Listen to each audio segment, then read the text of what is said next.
Olá pessoal, tudo bem? Hoje eu venho aqui fazer um desabafo com vocês.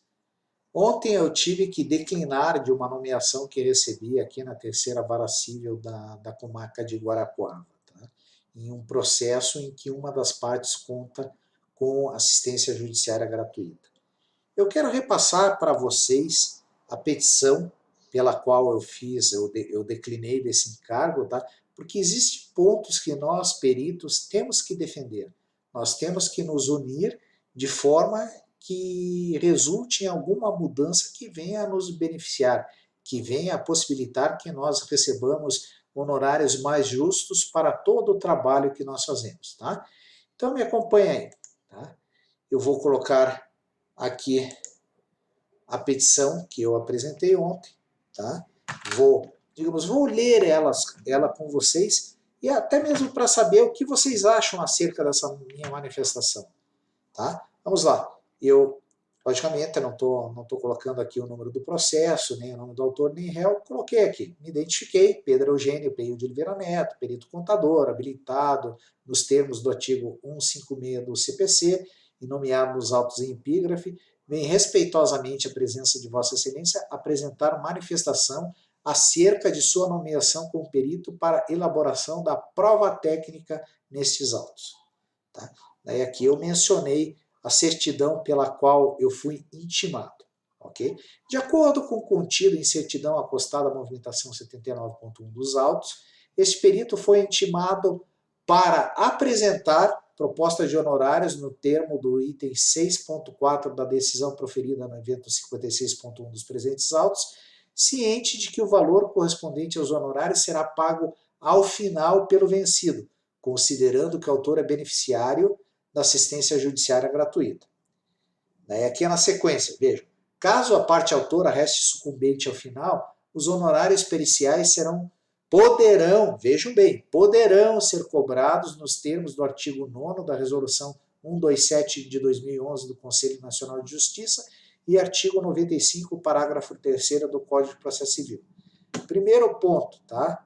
Aqui eles já cometeram um equívoco, que essa resolução não está mais em vigor, tá? Hoje o que se segue é a resolução 232 de 2016. Mas tudo bem, não vamos considerar isso daqui. Tá? Daí na sequência aqui eu expus o seguinte.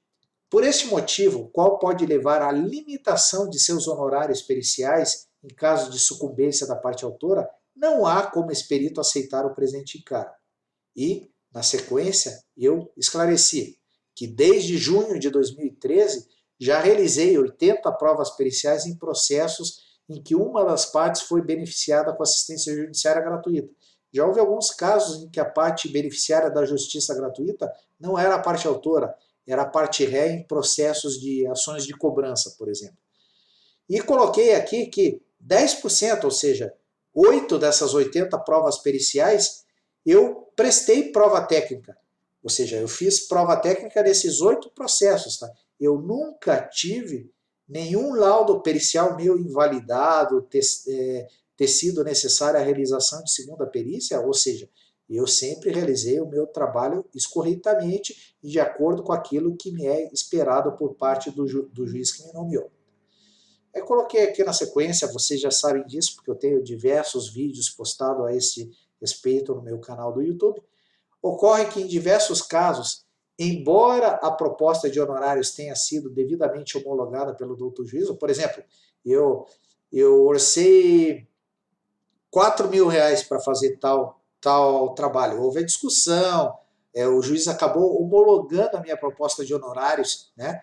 A verba pericial foi limitada aos parcos, se não dizendo indecentes, valores estabelecidos pelas tabelas do Tribunal de Justiça do Paraná e Conselho Nacional de Justiça, resultando em perdas para este perito. Eu já comentei para vocês que em algum desses casos em que eu não tive como reverter essa limitação de honorários, as minhas perdas até o momento, eu ainda não dei por perdido, porque estou tentando cobrar da parte que recebeu a JG, elas estão na casa de R$40.000. Pô, não é pouco dinheiro, não é pouco dinheiro, certo? Em que pese exista a possibilidade de cobrança da diferença de valores de honorários não arcados pelo Estado diretamente da parte que havia sido beneficiada pela JG, grande parte das vezes, tendo em vista a demora desses processos, o trânsito julgado das decisões sai, sei lá, 10 anos depois em que foi concedida assistência judiciária gratuita à parte. Tá? Pô, será que ela não melhorou de vida nesse período? Tá?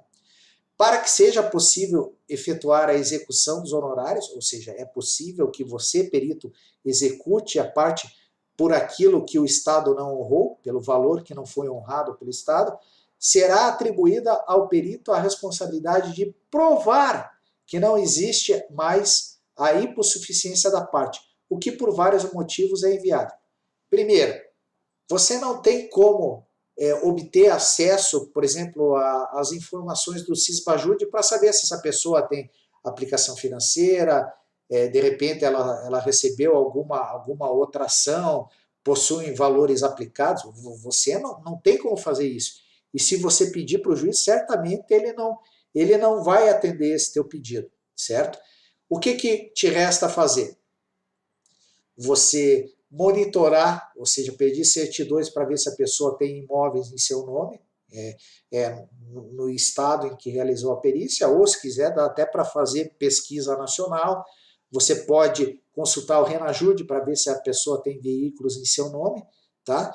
Mas cada uma dessas certidões você vai gastar nas duas certidões em torno de 300, 400 reais. Pô, ou seja, você tem que pagar para talvez conseguir receber os seus honorários no futuro, o que eu acho algo bastante injusto, embora esteja de acordo com a lei. Né? Eu coloquei na sequência, ou seja, com devido respeito a este nobre magistrado, o qual eu realmente tenho muito apreço a esse magistrado em questão, é um excelente juiz, e conhecedor dos preceitos legais que regem a questão de EJG, ou seja, eu entendo todos os normativos que estabelecem como funciona esta questão. Tá? Coloquei aqui, não há como esse perito se sujeitar ao risco de, ao final da demanda, ter seus honorários limitados a valores não condizentes com o preparo técnico e responsabilidade que lhes são exigidas para elaborar a prova pericial. Eu continuei aqui falando o seguinte. No caso de tal limitação, resta claro que o perito acaba financiando grande parte da verba pericial, o que, em meu humilde entendimento, é responsabilidade do Estado, não do perito, com base no previsto no inciso 74 do artigo 5º da Constituição Federal de 88, o qual diz: o Estado prestará assistência jurídica integral e gratuita aos que comprovarem insuficiência de recursos. Beleza, o gratuito acaba sendo por quê? Porque a pessoa não vai pagar honorários advocatícios, caso reste sucumbente, não vai pagar honorários periciais, etc. Quem vai pagar, no caso, os honorários periciais é o Estado, mas o Estado não vai pagar isso de forma integral. Então, ele não está cumprindo aquilo que está estabelecido. Eu não sou advogado, mas eu entendo humildemente que ele não está cumprindo o que está previsto aqui nessa cláusula da Constituição Federal. Ou seja, ao limitar os honorários periciais, o Estado não presta assistência judicial integral àqueles que dela necessitarem, tal como previsto na Carta Magna de nosso país. Tá? E aqui eu não precisava fazer tudo isso. Eu poderia simplesmente declinar, mas eu tinha que deixar claro para o juiz os motivos pelo qual estou declinando. Eu não estou declinando só porque é a JG, porque eu já fiz 80 trabalhos a JG. Eu continuo aceitando trabalhos a JG quando há o rateio de 50% para cada uma das partes, ou seja, o meu risco estará limitado à metade dos meus honorários, os quais poderão ser limitados, e grande parte das vezes eles são efetivamente limitados às tabelas do CNJ, mas tudo bem, eu aplico honorários menores para auxiliar juízes que confiam no meu trabalho, certo? Então, eu finalizei aqui. Ó. Dessa forma, antecipando as escusas pelo desabafo apresentado nos parágrafos retro, esse perito respeitosamente declina do presente encargo, permanecendo à disposição desse douto juízo para atendê-lo em outras demandas nas quais seja possível a aplicação de honorários justos face à complexidade e volume de trabalho das provas periciais a serem produzidas, bem como de acordo com a média de valores praticados por outros peritos em trabalhos similares. Eu não costumo cobrar honorários abusivos. Eu efetivamente analiso cada nomeação, o trabalho que será necessário para realizar e orço as minhas horas de uma maneira justa. E, na verdade, eu acho que muitas vezes eu orço muito menos daquilo que eu deveria cobrar.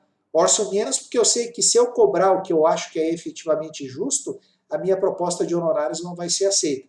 Então, eu não estou querendo cobrar o que eu quero cobrar. Eu quero cobrar aquilo que é justo e aquilo que está de acordo com o mercado, ou seja, com aquilo que os outros peritos cobram em trabalhos similares. Ok, gente?